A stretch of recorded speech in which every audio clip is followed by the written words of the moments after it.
আসসালামু আলাইকুম রহমতুল্লাহি বারাকাতুহ। বিসমিল্লাহির রহমানির রহিম। আজকে আমরা যে বিষয়টা জানবো তা হলো সূর্যগ্রহণ এবং চন্দ্রগ্রহণ কেন হয়।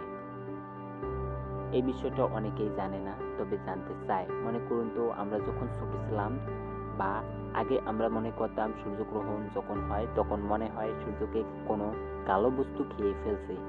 আসলে এটা পুরোটাই একটা কুসংস্কার, বিশেষ করে হিন্দু ধর্মের লোকরা এটা বিশ্বাস করত। সো আজকে আমরা সূর্যগ্রহণ এবং চন্দ্রগ্রহণের পুরো বিস্তারিত জানব। সূর্যকে কেন্দ্র করে ঘুরছে আমাদের গ্রহ পৃথিবী।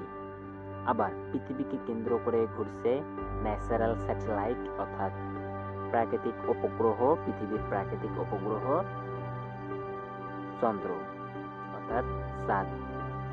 পৃথিবীকে কেন্দ্র করে ঘুরতে চাঁদের সময় লাগে মাত্র 29 দিন এবং পৃথিবীর সূর্যকে কেন্দ্র করে ঘুরতে সময় লাগে 365 দিন এবং তার নিজ কক্ষপথে এক পাক ঘুরতে পৃথিবীর সময় লাগে মাত্র 24 ঘন্টা।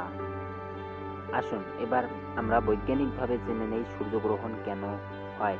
চাঁদ যখন পরিভ্রমণরত অবস্থায় কিছু সময়ের জন্য পৃথিবী এবং সূর্যের মাঝখানে এসে পড়ে, তখন পৃথিবীর কোনো দর্শকের কাছে সূর্য আংশিক বা সম্পূর্ণরূপে অদৃশ্য হয়ে যায় কিছু সময়ের জন্য। এই ঘটনাকেই মূলত সূর্যগ্রহণ বলে। সহজভাবে বলতে গেলে বলা যায় সূর্যগ্রহণ হলো পৃথিবী এবং সূর্যের মাঝে একই সরলরেখায় চাঁদের উপস্থিতির কারণে সূর্যকে না দেখতে পাওয়া। পৃথিবীকে প্রতি বছরে 2 থেকে 5টি সূর্যগ্রহণ পরিলক্ষিত হয়। অর্থাৎ চাঁদ, পৃথিবী এবং সূর্য এর মাঝখানে যখন চাঁদ পড়ে তখনই সূর্যগ্রহণ হয়। অর্থাৎ পৃথিবীর উপর চাঁদের ছায়া পরিলক্ষিত হয়। এবার আসি চন্দ্রগ্রহণ। চন্দ্রগ্রহণ পৃথিবী যখন পরিভ্রমণকালত অবস্থায় কিছু সময়ের জন্য চাঁদ ও সূর্যের মাঝখানে এসে পড়ে, তখন পৃথিবী কি চাঁদ ও সূর্য একই সরল রেখায় অবস্থান করে।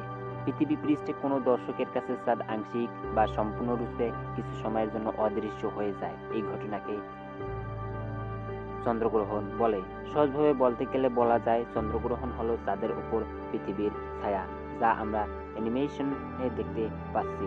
এটাই হলো সূর্যগ্রহণ ও চন্দ্রগ্রহণের মূল কারণ। এরপর আমরা সূর্য এবং চন্দ্র এর পুরো বিস্তারিত জানবো। এই ডিসক্রিপশন বক্সে পরের ভিডিওর লিঙ্ক দেওয়া আছে। আমরা ভিডিও অ্যানিমেশনে দেখতে পাচ্ছি সূর্য, পৃথিবী এবং চাঁদ পৃথিবীর ছায়া চাঁদে পরিলক্ষিত হচ্ছে। এটাই হলো মূল কারণ।